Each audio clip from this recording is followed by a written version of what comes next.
The Great Hunger by Patrick Kavanagh. Part 5. The world looks on and talks of the peasant. The peasant has no worries. In his little lyrical fields he ploughs and sows. He eats fresh food. He loves fresh women. He is his own master. As it was in the beginning, the simpleness of peasant life.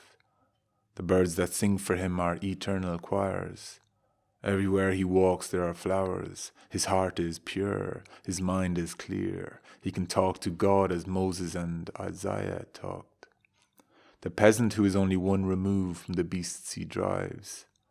The travellers stop their cars to gape over the green bank into his fields. There is the source from which all cultures rise, and all religions. There is the pool in which the poet dips and the musician. Without the peasant, base civilization must die. Unless the clay is in the mouth, the singer's singing is useless. The travellers touch the roots of the grass and feel renewed when they grasp the steering wheels again. The peasant is the unspoiled child of prophecy. The peasant is all virtues. Let us salute him without irony. The peasant ploughman who is half a vegetable, who can react to the sun and rain, and sometimes even regret that the maker of light had not touched him more intensely, brought him up from the subsoil to an existence of conscious joy.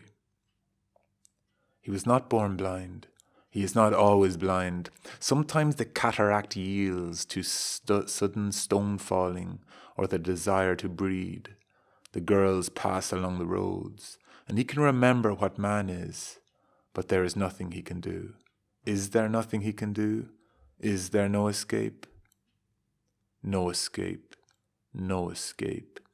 The cows and horses breed, and the potato seed gives a bud and a root and rots in the good mother's way with her sons. The fledged bird is thrown from the nest on its own, but the peasant in his little acres is tied to a mother's womb by the wind-toughened navel cord, like a goat tethered to the stump of a tree. He circles round and around, wondering why it should be. No crash, no drama. That was how his life happened. No mad hooves galloping in the sky, but the weak, washy way of true tragedy. A sick horse nosing around the meadow for a clean place to die.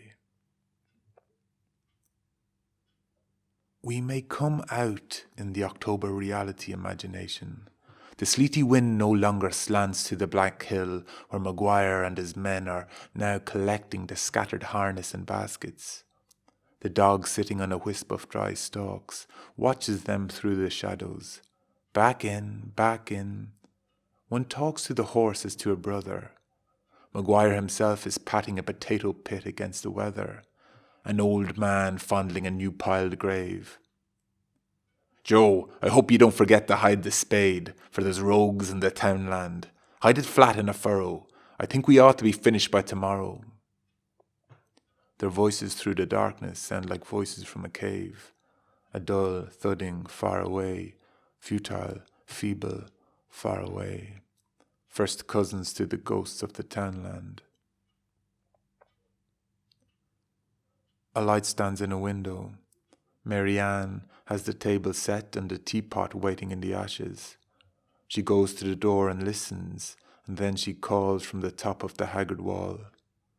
What's keeping you and the cows to be milked and all the other work there's to do? All right, we'll not stay here all night. Applause, applause, the curtain falls. Applause, applause, from the homing carts in the trees and the bawling cows at the gates, from the screeching water hens and the mill race heavy with llamas, floods curving over the weir, a train at the station blowing off steam, and the hysterical laughter of the defeated everywhere. Night, and the futile cards are shuffled again. Maguire spreads his legs over the impotent cinders that wake no manhood now, and he hardly looks to see which card is trump. His sister tightens her legs and her lips and frizzles up like the wick of an oilless lamp. The curtain falls. Applause, applause. Maguire is not afraid of death.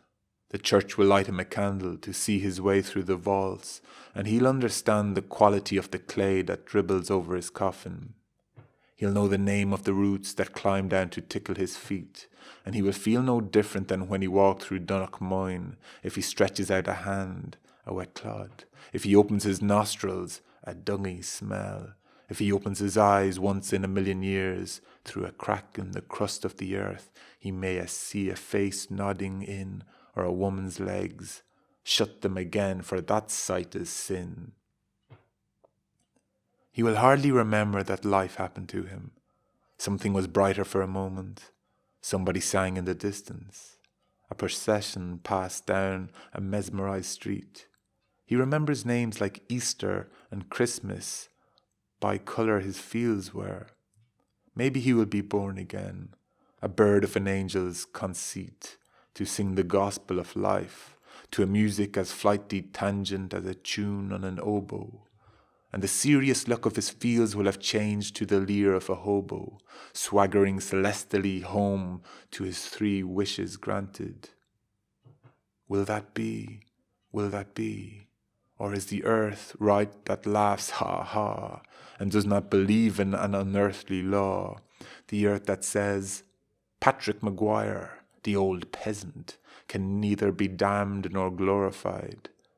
The graveyard in which he will lie will just be a deep-drilled potato field where the seed gets no chance to come through to the fun and the sun. The tongue in his mouth is the root of a yew. Silence, silence. The story is done. He stands in the doorway of his house, a ragged sculpture of the wind. October creaks the rotted mattress. The bedposts fall. No hope, no lust. The hungry fiend screams the apocalypse of clay in every corner of this land.